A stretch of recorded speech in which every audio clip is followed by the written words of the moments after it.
Bismillahirrahmanirrahim. Assalamualaikum warahmatullahi wabarakatuh.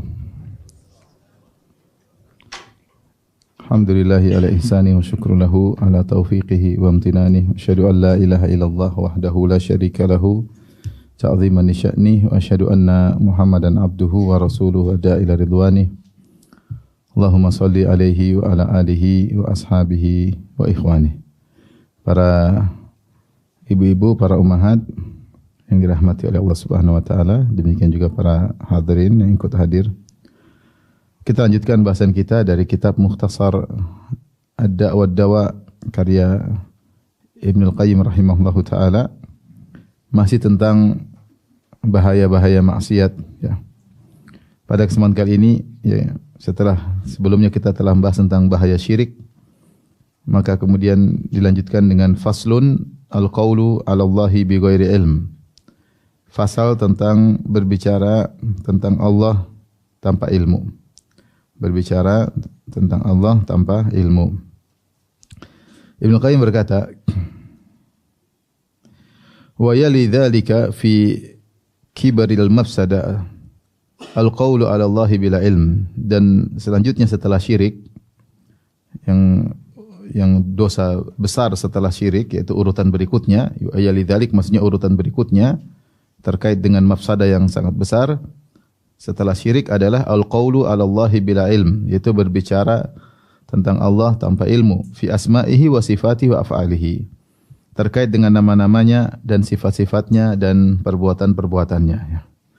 Nama-nama Allah jelas sebagaimana kita ketahui, seperti Al-Ghafur, Ar-Rahim, As-Sami', Al-Basir. Sifat-sifatnya yaitu sifat-sifat Allah Subhanahu wa taala seperti as-sama', mendengar, melihat, dan setiap nama Allah mengandung sifat-sifat Allah Subhanahu wa taala. Wa af'alihi yaitu perbuatan-perbuatan Allah Subhanahu wa taala ya, terkait rububiyah Allah seperti menciptakan, menghidupkan, mematikan, memberi rizki, menahan rizki. Itu namanya perbuatan-perbuatan Allah Subhanahu wa taala yang terkait dengan tadbir, yaitu pengaturan alam semesta. Yang Allah mengatakan yudabbirul amr, Allah mengatur segala urusan. Yaitu berbicara tentang hal ini, tentang Allah, nama-namanya, sifat-sifatnya, perbuatannya tanpa ilmu.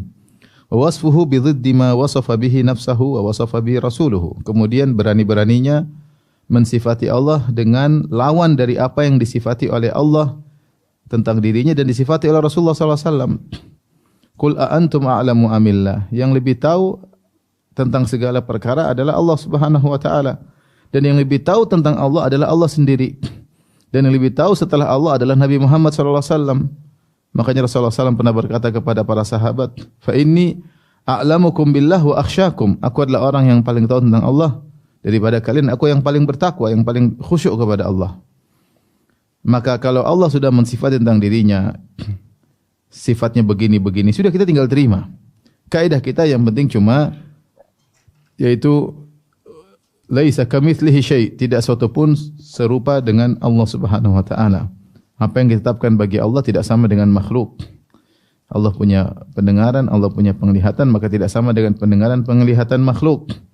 Allah punya wajah, tidak sama dengan wajah makhluk. Sebagaimana Allah punya zat, tidak sama dengan zat makhluk. Selesai ya. Dan kita berjalan di atas kaidahnya Al-Imam Malik ketika ditanya Ar-Rahmanu 'alal 'arsy istawa, kaifa istawa? Wahai Imam Malik, bagaimana Allah beristiwa? Maka Imam Malik marah dan berkata, al-istiwa'u ma'lum. Istiwa kita paham, artinya di atas. Wal kaifu majhul, bagaimananya tidak ada yang tahu. Wal imanu bihi wajib, beriman kepadanya adalah kewajiban. Wa su'alu anhu bid'ah, bertanya bagaimananya adalah bid'ah. Karena kalau ada yang bertanya, terus bagaimana wajah Allah, bagaimana tangan Allah, kita bilang bagaimana zat Allah. Kalau kau tahu zat Allah, maka kau akan tahu bagaimananya sifat-sifat Allah. Kalau kau tidak tahu zat Allah, kau tidak akan tahu bagaimana sifat-sifat Allah tersebut. Makanya kaidah mengatakan al-kalamu fis sifat far'un an kalami fi dzat. Al-kalamu fi kaifiyati sifat, pembicaraan tentang bagaimana sifat, far'un anil kalami fi kaifiyati dzat. Maka itu cabang dari pembahasan tentang bagaimananya zat. Kalau zat tidak diketahui, maka kaifiahnya pun tidak diketahui. Ya. Kalau zat diketahui maka kaifiahnya pun akan diketahui. Ya, ini kaedah ya. Maka siapa yang berani berbicara tentang sifat-sifat Allah, bagaimananya kita bilang kau harus tahu zatnya. Kalau enggak tahu ya sudah, jangan disamakan dengan makhluk. Akhirnya karena sebagian mereka menjadikan barometer adalah seperti makhluk, maka mereka akhirnya menolak sifat-sifat Allah. Kata mereka, kalau kita tetapkan sifat rahmat bagi Allah, maka seperti makhluk. Makhluk tidak punya rahmat kecuali ada kecondongan hati. Kalau gitu rahmat bagaimana? Rahmat kita artikan dengan irada. Atau rahmat maksudnya adalah pahala yang Allah berikan kepada hamba. Akhirnya mereka menolak sifat rahmat Allah. Sama mahabbah. Mahabbah kita tolak. Allah enggak mungkin mencintai dan Allah tidak mungkin dicintai. Kalau mencintai berarti kecondongan. Kalau kecondongan pasti pakai hati. Allah tidak punya hati. Yang punya hati adalah makhluk. Berarti Allah tidak mencintai. Terus Allah tidak boleh dicintai. Kenapa? Kalau Allah dicintai berarti ada munasabah, ada kesamaan. Karena cinta itu timbul ketika ada keserasian dan tidak boleh makhluk serasi dengan begitu terus mereka akhirnya semua sifat ditolak. Allah tidak boleh mencintai, Allah tidak boleh dicintai. Allah tidak merahmati. Ya. Allah tidak ridha. Ridha juga sama, ada kecenderungan. Mereka takwil kepada sifat irada atau mereka takwil sebagai makhluk. Akhirnya mereka mensifati Allah berbalik dengan apa yang Allah sifatkan. Allah bilang Allah merahmati, kata mereka tidak. Allah bilang Allah murka, kata mereka tidak. Terus murka artinya apa? Murka artinya Allah menghendaki keburukan. Tapi kita bilang iroda, bukankah iroda juga sama? Makhluk juga punya iroda atau tidak? Berarti sama dong. Iroda dengan iroda. Apakah ada orang beriroda tanpa hati? Tidak ada. Kita masuk pada kaidah kedua. Kalau tadi kaidah pertama, al-qaulu fi kaifiyatis sifat. Ya, far'un far'un cabang dari apa Ibu? Al-qaulu far'un anil kalami fi kaifiyati az-zat. Pembahasan tentang bagaimananya sifat adalah cabang dari pembahasan tentang bagaimananya zat. Kalau bagaimana zat tidak diketahui, maka cabangnya bagaimana sifat juga tidak diketahui. Kaidah kedua, al-kalamu fi ba'dhi sifati kal kalami fi ba'dil akhar. Pembahasan tentang sebagian sifat sama dengan bahasan sifat yang lain. Saya ulangi, ini kaidah penting juga. Pembahasan tentang sebagian sifat sama dengan bahasan tentang sifat yang lain. Sama, seperti contoh, ini untuk membantah orang-orang Asy'ariyah. Misalnya mereka menafsirkan sifat rahmat dengan iradah. Dia bilang, kenapa enggak tetapkan sifat rahmat? Kata mereka sifat rahmat sama seperti manusia. Manusia punya rahmat dan rahmat adalah kecenderungan hati. Terus, ya udah kita tafsirkan dengan iradah. Iradatus shawab. Rahmat maksudnya kehendak untuk memberi kebaikan. Iradatul khair lil abd. Menghendaki kebaikan bagi hamba. Taib, kita bilang bukankah makhluk juga punya iradah?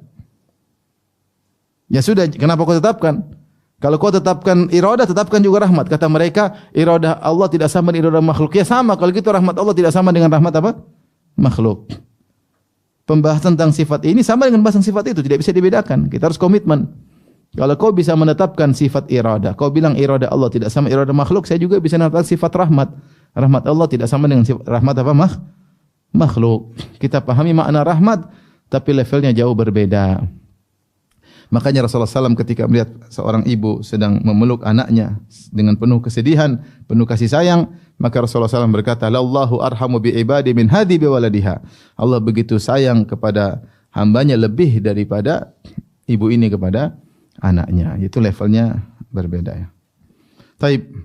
Jadi ini di antara dosa besar menurut Ibnu Qayyim rahimahullahu taala adalah berbicara tentang Allah. Allah sudah bilang begini, dia bilang berlawanan. Sehingga kalau kita lihat dalam Al-Quran, rata-rata sifat ditolak. Karena orang Asy'ariyah hanya menetapkan 7 sifat. 7 sifat pun itu mereka masih takwil-takwil lagi. Tentu pembahasannya panjang, tapi kita beri isyarat saja. Padahal yang lebih tahu tentang Allah adalah Allah sendiri. Dan yang lebih tahu tentang Allah Rasulullah. Ingat Allah dan Rasulnya. Ketika Allah menurunkan Al-Quran, turun kepada orang Arab. Orang Arab ada yang orang Badui, ada Arab kota. Dan Rasulullah berbicara dengan mudah dengan apa yang dipahami oleh orang Arab ketika itu. Tidak ditakwil-takwil, tidak dijadikan teka-teki, dan selanjutnya. Fahu asyaddu syai'in munaqadatan wa munafatan li hikmatin lahu man lahu li hikmati man lahu khalqu wal amru. Maka ini adalah munaqadatan itu pembatalan dan penafian yang paling parah terhadap hikmah Allah yang di tangannya lah penciptaan dan perintah. Allah ketika menjelaskan tentang sifat-sifatnya Gitu Allah ingin mengenalkan dirinya kepada hamba-hamba agar hamba-hamba lebih cinta kepadanya, lebih mengagungkannya, lebih sehingga beribadah dengan lebih khusyuk karena mengagungkan Allah, semakin banyak sifatnya. Tapi kalau sifat ditolak seakan-akan Allah tidak punya sifat. Terus buat apa Allah sebutkan sifat yang banyak yang seperti Allah mengatakan wa ma qadarullah haqqa qadri wal ardu jami'an qabdatuhu yaumal qiyamah was samawati matwiyatun bi yaminih. Mereka tidak mengagungkan Allah sebagaimana mestinya. Bumi pada hari kiamat dalam genggaman Allah. Sudah kita imani dalam genggaman Allah. Kita bagaimana agungnya Allah, dahsyatnya Allah. Ya. Was samawati matwiyatun bi yaminih, dan langit dilipat dengan tangan kan Allah. Karena Allah tidak punya tangan. Terus maksudnya apa? Beda kalau kita artikan dengan tangan Allah, kita tahu betapa dahsyatnya Allah Subhanahu wa taala, betapa akbarnya Allah Subhanahu wa taala. Sehingga sifat-sifat Allah yang ingin menjelaskan tentang agungnya Allah akhirnya ditolak. Rahmat ditolak, cinta ditolak. Beda. Orang awam semua tahu kita cinta sama Allah, Allah cinta sama kita. Kalau Asy'ariyah enggak boleh bilang Allah cinta, enggak boleh Allah dicintai. Rahmat ditolak, cinta ditolak, ridho ditolak. Yang penting Allah ridho. Enggak ada ridho enggak boleh bilang Allah ridho. Harus ditakwil. Nanti Allah marah loh, enggak boleh bilang Allah marah. Ini semua terus diapain? Nah, dalam Al-Qur'an banyak sekali. Ini ditolak semua. Rahmat ditolak, ridho ditolak, cinta ditolak, marah ditolak. Apalagi ditolak? Banyak ya. Melihat diartikan dengan mengetahui yang terlihat. Mendengar diartikan dengan mengetahui. Tidak ada namanya mendengar bagi Allah. Mendengar itu maksudnya mengetahui suara. Melihat itu maksudnya mengetahui pemandangan. Bukan melihat. Repot. Kalamullah tanpa suara, tanpa huruf. Al-Quran ini bukan firman Allah. Ini cuma terjemahan dari Muhammad SAW. Repot kan? Ini semua jadi seakan-akan Al-Quran itu bukan kitab petunjuk, tapi kitab bohongin orang ya. Kalau harus begitu semuanya, kitab Al-Quran ini ternyata enggak begitu, enggak sesuai dengan dipahami orang Arab. Ternyata kalam maksudnya kalam nafsi. Al-Quran ini ternyata bukan firman Allah. Lafal-lafalnya dari Muhammad. Maknanya aja dari Allah Subhanahu wa taala dan seterusnya. Maka ini benar-benar asyaddu syai'in munaqadatan wa munafatan. Benar-benar perlawanan dan kontradiktif yang berat terhadap hikmah dari Allah yang di tangannya lah al-khalqu wal amru, segala penciptaan dan perintah. Wa qadhun fi nafsir rububiyyah wa khasa'isir rabb, dan ini celaan terhadap rububiyah Allah dan kekhususan Allah. Seperti mereka menolak sifat al-khalq, kata mereka tidak ada mencipta. Allah enggak mencipta. Tidak ada Allah mencipta. Kalau kita Ahlus Sunnah, Allah mencipta. Ketika Allah ingin mencipta makhluk, Allah berkatakan kun fayakun. Maka Allah berbuat sesuatu namanya perbuatan penciptaan. Kata mereka enggak boleh ada perbuatan namanya penciptaan. Terus al-khalq maknanya makhluk, ini pembahasan panjang. Tapi mereka menolak sifat mencipta. Kata mereka mencipta itu enggak ada. Yang ada muncul makhluk tanpa ada proses penciptaan. Makanya Ibnu Qayyim mengatakan qadhun fi nafsir rububiyyah. Kalau kita mutakwil sifat-sifat Allah, maka menolak rububiyah Allah Subhanahu. Ini tidak dipahami, bahkan orang Asy'ariyah banyak tidak paham. Orang yang Asy'ariyah mereka tidak paham hal ini. Yang paham sebagian kecil di antara mereka karena rumitnya akidah Asy'ariyah. Ya, di antaranya mereka mengatakan Allah itu statis. Kalau Allah statis maka tidak boleh ada perbuatan bagi Allah. Padahal kalau namanya mencipta harus ada perbuatan. Idza arada syai'in nama amruhu idza arada syai'an an yaqula lahu kun fayakun. Sungguhnya Allah jika berkehendak sesuatu, Allah berkata kun fayakun, maka jadilah. Jadi di antara proses penciptaan Allah dengan mengatakan apa? Kun. Ini mereka bilang enggak boleh. Allah statis. Tidak ada baru bilang kun, enggak boleh. Allah enggak pernah bilang kun karena kun itu lafal dan kalam Allah itu enggak pakai lafal. Terus gimana ada ciptaan, ada makhluk muncul tanpa ada proses, tahu-tahu muncul makhluk. Sehingga mereka menolak sifat penciptaan. Ya.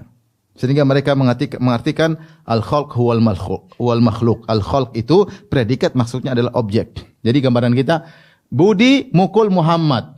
Muhammad terpukul. Tapi yang terpukul siapa ibu-ibu? Muhammad. Yang mukul siapa?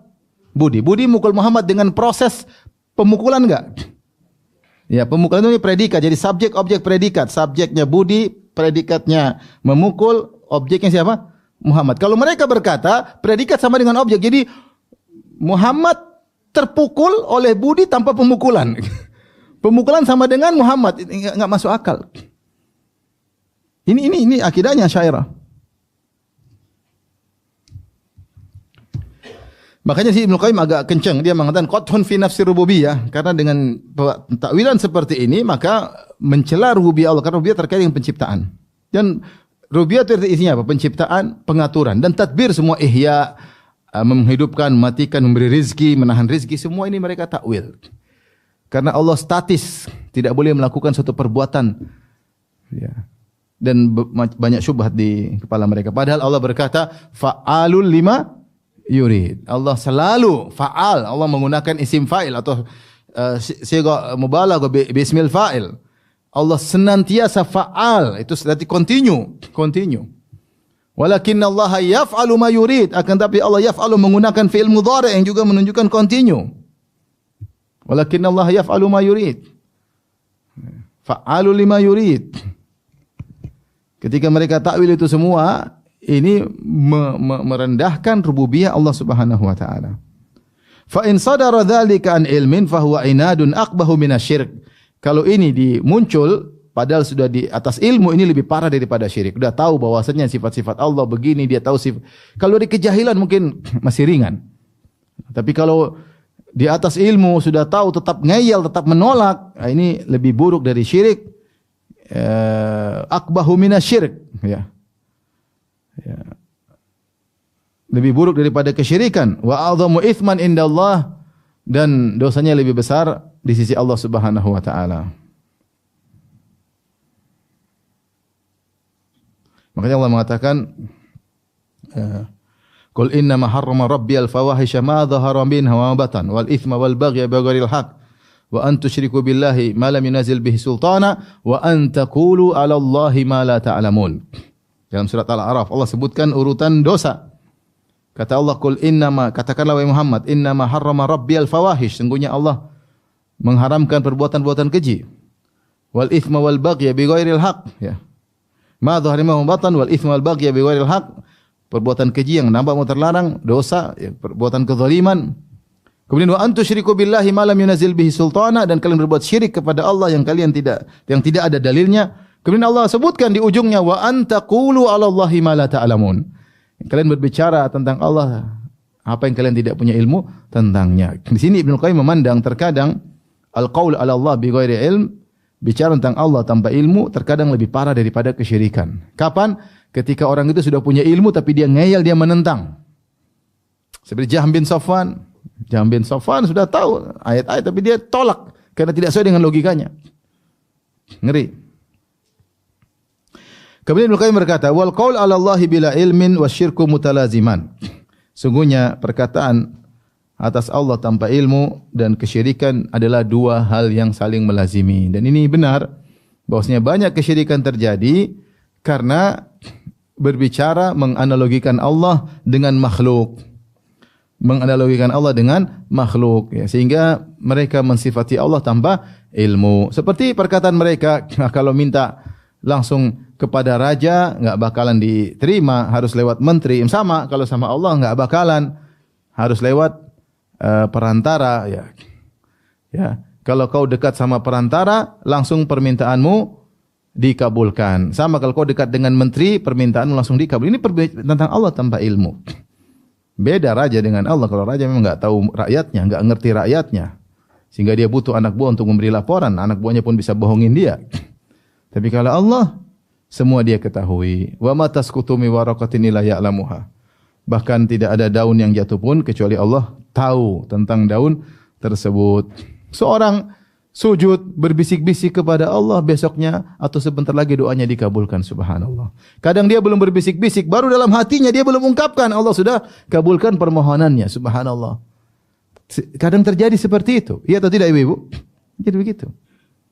Enggak usah lapor ke menteri, enggak usah lapor ke wali, enggak usah lapor ke orang mati.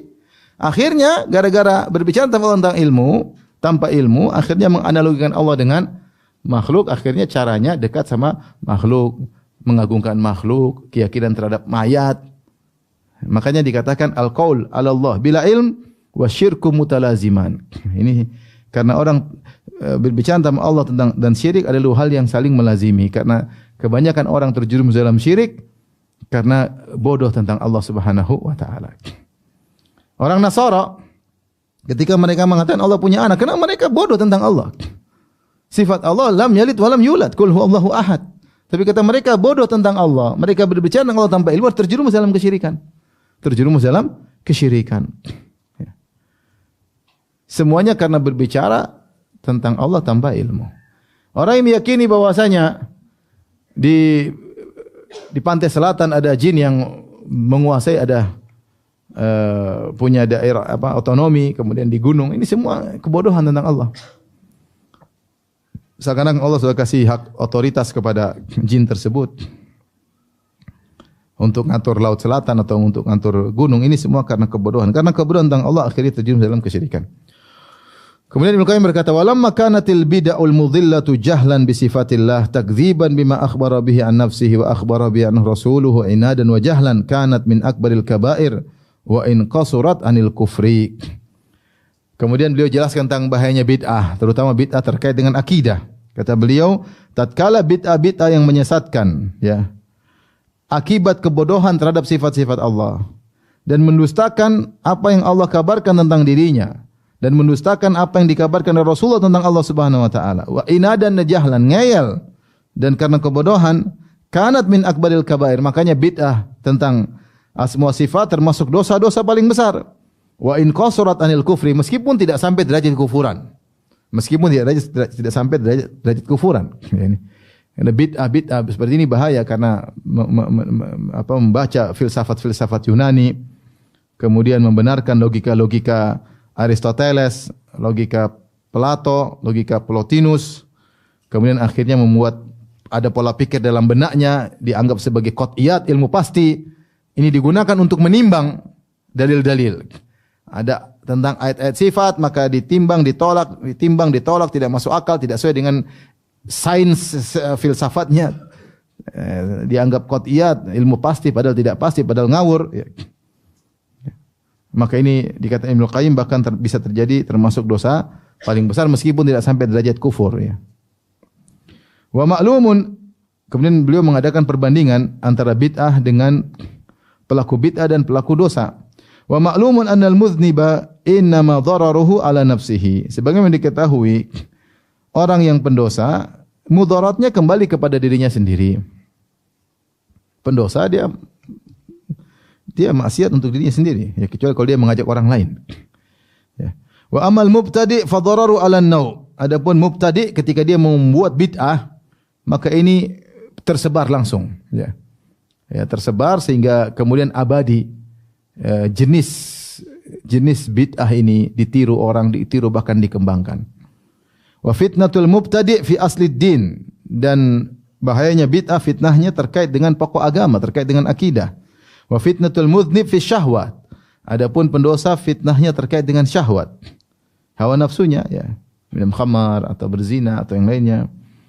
Wal mubtadi' qad qa'ada lin-nasi ala siratillahil mustaqim yasudduhum anhu.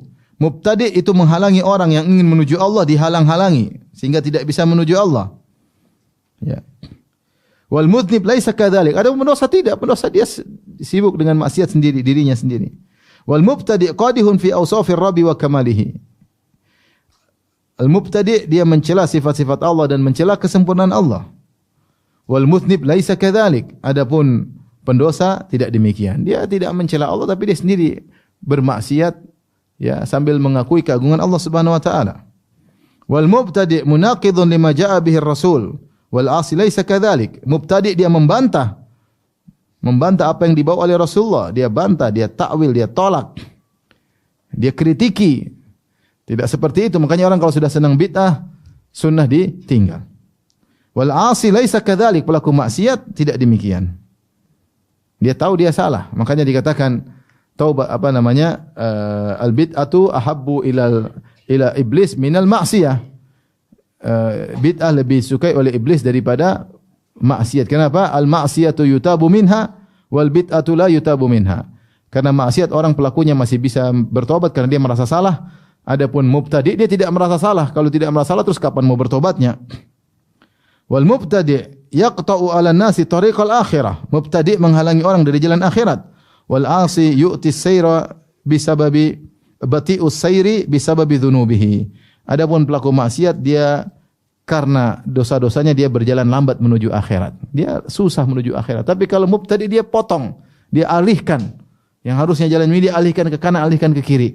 Ini muqaranah atau komparasi yang dilakukan oleh Ibnu Qayyim rahimahullah taala di antara pelaku bid'ah dan pelaku maksiat. Subhanallah, ada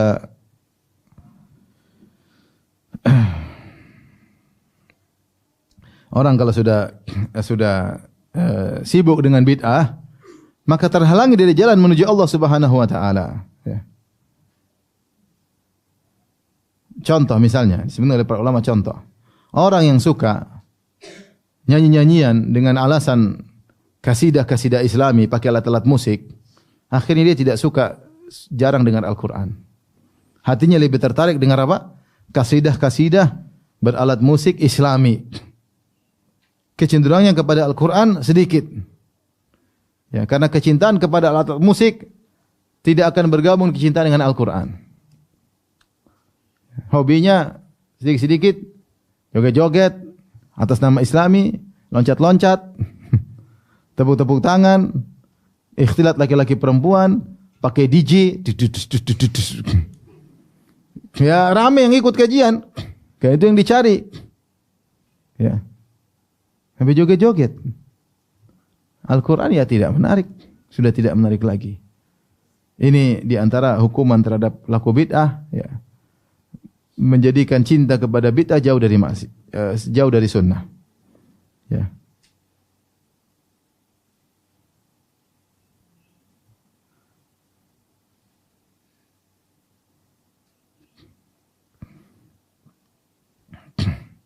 Siapa yang semangat pergi ke kuburan-kuburan orang soleh, ya, dengan mengagungkan mereka, meminta-minta kepada mereka, ya, lama-lama kecenderungannya kepada tanah suci berkurang. Lama-lama kecenderungannya kepada tanah suci apa? Berkurang. Ke Mekah berkurang. Ya. Kenapa? Karena jadi hobi. Sedikit-sedikit ke kuburan mayat, minta-minta situ. Sedikit-sedikit kuburan mayat, minta-minta di situ.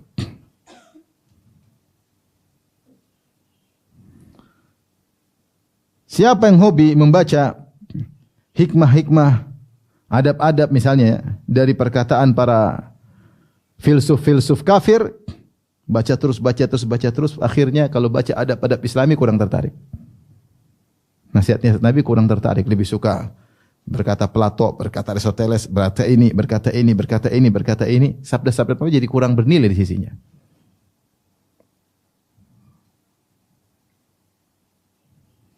Siapa yang suka baca cerita-cerita yang aneh-aneh, wali ini wali anu, wali ini wali anu, wali ini wali anu, baca sirah Nabi enggak begitu tertarik. Lebih asik sirah-sirah wali-wali kampret. Nabi cuma mi'raj sekali, ini 70 kali, kan lebih hebat mana? Ketika pintu bid'ah dibuka, sunnah mulai ditinggalkan. Ketika seorang sibuk dengan ibadah bid'ah, ibadah sunnah dia kurang semangat. Percaya saja. Semangat bid'ah, bikin bid'ah ini, bid'ah itu, bid'ah ini. Sunnah-sunnah tidak dilakukan. Jadilah lebih senang ahlul bid'ah wal jamaah daripada ahlus sunnah wal jamaah. Jangan ahlul bid'ah al hasanah wal jamaah. Kalau ini bid'ah hasanah Ustaz, ya sudah ahlul bid'ah hasanah wal jamaah.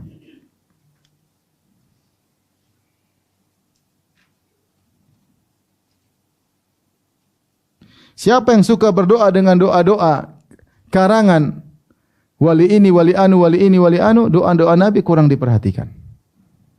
Lebih senang karangan ini karangan doa ini, doa Nabi kurang.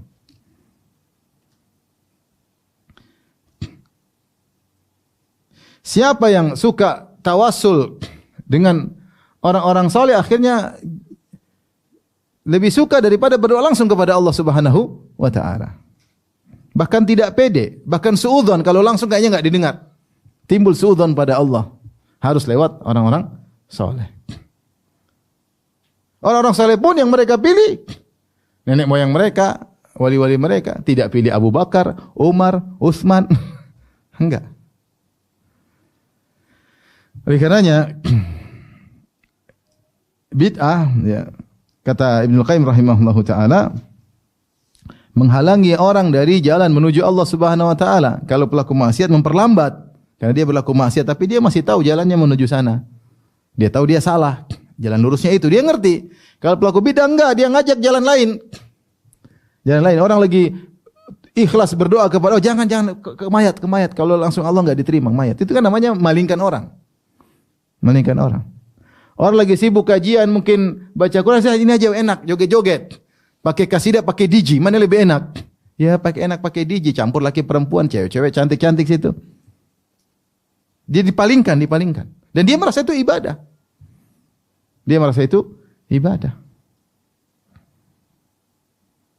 Orang yang, sebagian orang wali-wali, yang penting dekat saya, kenal saya, nanti saya yang buka pintu surga, kalian mau semua. Akhirnya dia kurang semangat untuk menyelamatkan dirinya. Dia menyandarkan surganya kepada wali tersebut. Yang penting dekat dengan wali, muridnya wali, seakan-akan selamat. Nanti kalau ditanya sama malaikat mungkar nakir, sebut saja wali ini. Jadi kayaknya aman. Sementara sunnah mengajarkan seorang harus takut, yang tidak bisa menyelamatkan dirinya kecuali amalnya sendiri. Bahkan Nabi SAW berkata, man batta'a bi amalahu lam yusri' bihi nasabuh. Kalau amalnya lambat, nasabnya tidak bisa mempercepat dia, enggak ada pengaruh nasab. Inna akramakum indallahi atqakum. Yang paling mulia di sisi Allah yang paling bertakwa di antara kalian, yang bukan yang paling tinggi nasabnya. Akhirnya begitu, ya. Jadi cara beribadah berubah. Makanya ahlul bid'ah lebih berbahaya daripada pelaku maksiat. Ini penjelasan Ibnu Qayyim rahimahullahu taala ketika dia melakukan komparasi antara bid'ah dengan maksiat. Jadi dosa yang berbahaya setelah syirik adalah al-qaul 'ala Allah bila ilm, berbicara tentang Allah tanpa ilmu. Dosa berikutnya faslun, pembahasan mafsadatul qatl, yaitu bahayanya membunuh. Dosa berikutnya. Thumma lamma kana adh-dhulmu wal 'udwanu munafiyaini lil 'adli alladhi bihi qamatis samawati wal ard.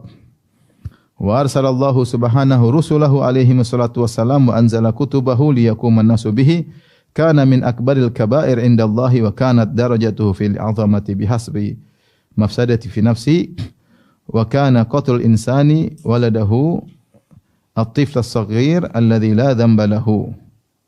Tapi kata beliau, tatkala kezaliman dan pelanggaran adalah dua hal yang kontradiktif dengan keadilan, menafikan keadilan, yang dengan keadilan tersebut tegaklah langit dan bumi.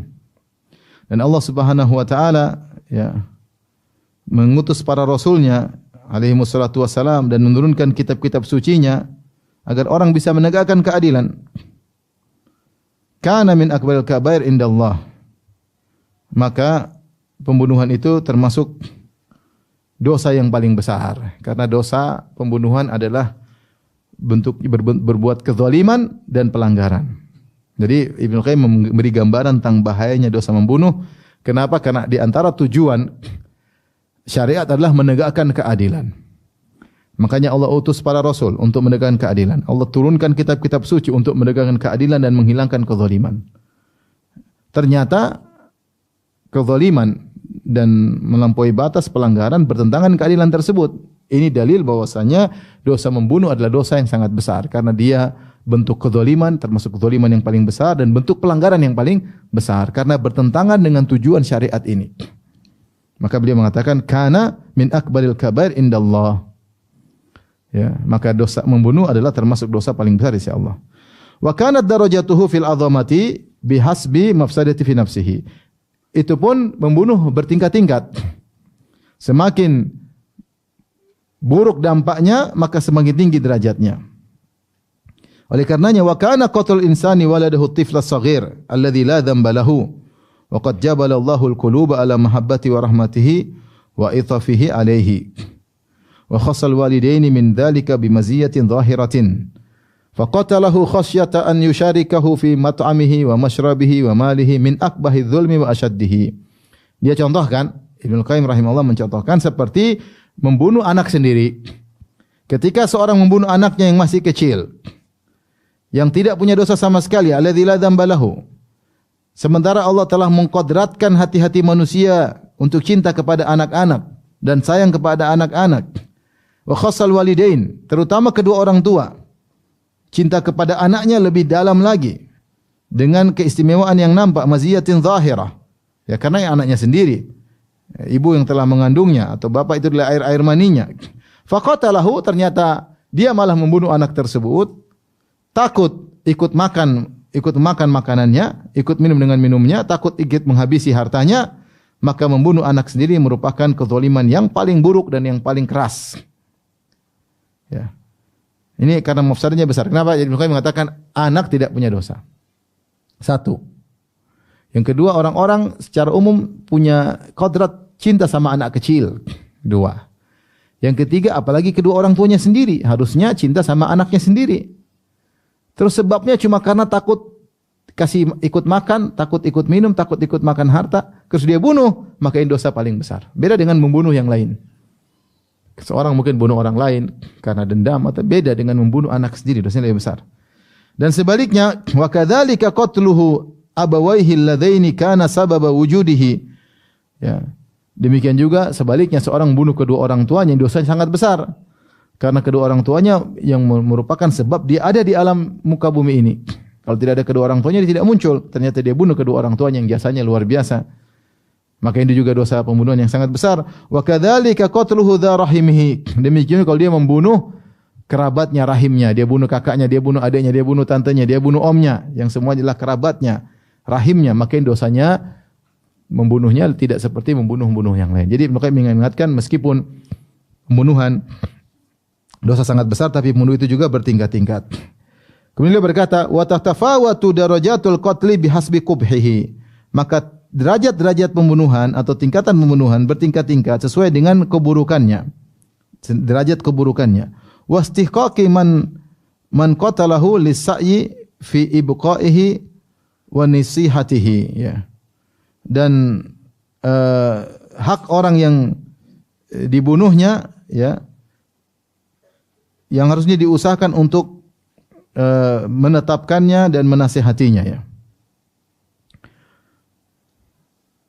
Sebentar, coba saya baca aslinya dari Dakwah Dawa. Karena kalimat saya tidak begitu paham maksudnya apa, ya. Taib, di sini dia katakan wa tatafawad darajatul qatli bihasbi qubhi wa istiqaqi man qatalahu as-sa'ya fi ibqaihi wa nasihatihi. Ya, ini derajat berikutnya ketika yang dibunuh, ya, ternyata dampaknya sangat buruk. Sementara yang dibunuh adalah orang yang memiliki hak untuk diusahakan terjaga seperti nabi, ulama, ya. Ya. Dan diharapkan memberi nasihat, maka ini dampaknya semakin buruk lagi. Dampaknya semakin buruk lagi. Ini maksud dari perkataan Ibnu Qayyim rahimahullahu taala. Jadi beliau sekarang membahas lagi tinjauan tentang derajat pembunuhan. Beliau ingin mengatakan membunuh ulama, membunuh nabi, membunuh orang yang memberi nasihat tidak sama seperti orang membunuh orang biasa. Sehingga beliau mengatakan wa tatafawatu darajatul qatli bihasbi qubhihi. Dan derajat pembunuhan itu bertingkat-tingkat berdasarkan buruknya, dampak buruk dari pembunuhan tersebut. Wastihqaqi man qatalahu lis-sa'yi fi ibqaihi wa nasihatihi. Sementara demikian juga orang yang dibunuh punya hak untuk hidup dan kita usahakan agar dia tetap ada karena dibutuhkan oleh umat dan kita butuh nasihatnya. Ini malah dibunuh. Walihadza kana asyaddun nasi adzaban yaumil qiyamah man qatala nabiyyan au qatalahu nabiyyun. Oleh karenanya orang yang paling berat azabnya pada hari kiamat di antaranya yang membunuh nabi, karena nabi berhak untuk dijaga, dibutuhkan nasihat, ini malah dibunuh. Maka orang yang bunuh nabi adalah orang yang paling buruk sebagaimana yang dibunuh juga oleh nabi. Wa yalihi man qatala imaman au aliman. Sama orang bunuh imam. Imam dibutuhkan oleh negara, dibutuhkan oleh rakyat. Dengan ada imam maka semua berjalan dengan baik, ada yang mengatur, malah dibunuh sehingga menimbulkan kekacauan. Ya.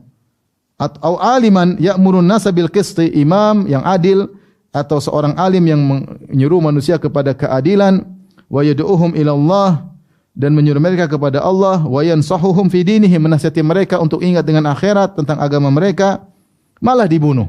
Ini dosanya lebih besar. Ya, pembunuhan ulama, ya. Pembunuhan orang-orang yang adil, penguasa-penguasa yang adil, pejabat-pejabat yang adil malah dibunuh, malah dibantai. Ya, maka ini dosanya lebih besar karena mereka ini orang-orang yang dibutuhkan kebaikan mereka, dibutuhkan nasihat mereka, malah dibunuh. Tidak sama dengan bunuh orang biasa. Wa qad ja'ala Allah Subhanahu jazaa'a qatli nafsi al-mu'minati amdan al-khuluda finnar. Ketahuilah bahwasanya Allah telah menjadikan balasan bagi yang membunuh jiwa mukmin, orang mukmin dengan sengaja, balasnya adalah kekal di neraka, yaitu azab yang sangat lama. Wa ghadabal jabbar, dan Allah murka kepadanya. Wa la'natahu, dan Allah melaknatnya. Wa i'dadal adzabil azim, dan Allah siapkan baginya azab yang dahsyat. Lahu hadza mujabu qatlil mu'min amdan ma lam yamna minhu mani. Maka ini konsekuensi dari orang membunuh orang mukmin lain dengan sengaja selama tidak ada penghalang. Ya, kata Ibnu Qayyim, harusnya orang yang membunuh mukmin dengan sengaja kekal di neraka, dimurkai Allah, dilaknat oleh Allah, bagi dia azab yang pedih. Namun terkadang ada penghalang sehingga dia tidak kekal, tapi cukup yang lama. Ya. Pada asalnya orang yang membunuh orang mukmin lain hukumnya seperti ini, kata Ibnu Qayyim, kekal di neraka, azab yang pedih, ya, dilaknat dan dimurkai. Ini konsekuensinya selama tidak ada penghalang. Namun ternyata terkadang tidak jadi kekal karena dia juga mukmin. Yang bunuh juga ternyata mukmin. Walamma kanat mafsadatul qatli hadhil mafsadah, qala Allah Ta'ala, ketika kerusakan yang ditimbulkan oleh pembunuhan seperti yang telah kita jelaskan di atas, maka Allah berfirman, min ajli dzalika katabna ala bani Israil annahu man qatala nafsan bighairi nafsin aw fasadin fil ardi faka'annama qatala an-nasa jami'a. Karenanya kami tetapkan bagi Bani Israel, siapa yang membunuh jiwa tanpa ada sebab, ya, bukan karena kisos dia bunuh orang, bukan karena kisos tapi orang tidak punya salah dia bunuh, faka'annama qatala an-nasa jami'an, maka seakan-akan dia membunuh seluruh manusia. Wa man ahyaha faka'annama ahya an-nasa jami'an. Kemudian fi Sahih Bukhari, dalam Sahih Bukhari dari Ibnu Umar, Rasulullah SAW bersabda, la yazalul mu'min fi fushatin min dinihi ma lam yusib daman haraman. Senantiasa seorang mukmin dalam kelapangan terhadap agamanya, terkait dengan agamanya, selama dia tidak menumpahkan darah yang haram. Hati-hati. Kalau dia sudah menumpahkan darah haram, berada dalam kesempitan, bahaya. Wa dzakara al-Bukhari aidan an Ibnu Umar. Imam Bukhari juga menyebut dari Ibnu Umar, min waratatil umur allati la makhraja liman awqa'a nafsahu fiha safkud dima'il haram bi ghairi hillihi. Di antara kesalahan perkara-perkara yang salah yang orang terjerumus di dalamnya, yang tidak ada solusi bagi orang yang menjerumuskan dirinya dalam perkara-perkara buruk tersebut, adalah menumpahkan darah yang haram untuk ditumpahkan tanpa ada haknya. Kata Ibnu Umar, tidak ada jalan keluar, mengerikan. Wa fi sahihain, dalam sahihain dari Abu Hurairah, yarfa'uhu, yaitu hadisnya secara marfu' dari Nabi sallallahu alaihi wasallam, kata Nabi, sibabul muslim fusuqun wa qitaluhu kufrun, mencaci maki seorang muslim kefasikan dan memeranginya adalah kekafiran. Wa fihima, dalam Sahih Muslim aidan anhu, dari Abu Hurairah radhiyallahu anhu, la tarji'u ba'di kuffaran, Nabi bersabda, janganlah kalian kembali setelahku menjadi kafir. Bagaimana caranya kalian menjadi kafir setelah Islam? Yadribu ba'dukum riqaba ba'd, kalian saling membunuh di antara kalian, maka kalian kafir. Jadi mengatakan maksudnya kafir kecil, tapi Rasulullah namakan kafir untuk menunjukkan dosa besar, meskipun ditafsirkan dengan kafir asghar. Wa fi Sahih Bukhari, dalam Sahih Bukhari, Rasulullah SAW bersabda dari Abu Hurairah, dari Nabi SAW beliau bersabda, man qatala mu'ahadan lam yarah raihatal jannah, atau lam yurih raihatal jannah, wa inna rihaha la yujadu min masirati 40 aman. Siapa yang bunuh kafir mu'ahad, ini orang kafir tapi punya perjanjian damai dengan kita, maka dia tidak akan mencium bau surga. Sungguhnya bau surga itu bisa dicium dari jarak 40 tahun perjalanan. Jadi 40 tahun belum sampai surga sudah kecium aromanya. Ini belum masuk orang sudah cium. Ini ciumnya aja enggak, gimana masuknya? Cium aja enggak, aromanya dari luar. Ya, ibarat kalau kita masuk di masjid, pintu Masjid Nabawi, belum masuk kita sudah merasakan dinginnya AC. Belum masuk pintu. Ya, tapi kita udah dekat. Ini 40 tahun sebelum sampai surga sudah kecium aromanya. Ya, pertanda dia akan masuk surga, tapi ini cium aja enggak, gimana mau masuk surga?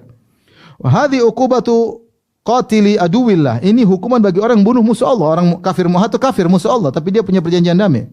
Idza kana fi ahdi wa amani, jika dia dalam perjanjiannya dan dalam keamanannya.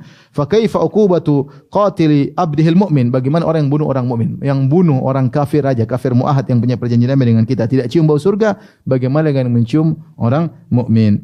Wa idza kanat imra'atun qad dakhalatin nar fi hirratin habasatha hatta matat ju'an wa atashan fara'aha Nabi sallallahu alaihi wasallam fi an-nari wal hirratu takhdishuha fi wajhiha wa sadriha fa kaifa uqubatu man habasa mu'minan hatta mata bighairi jurmin.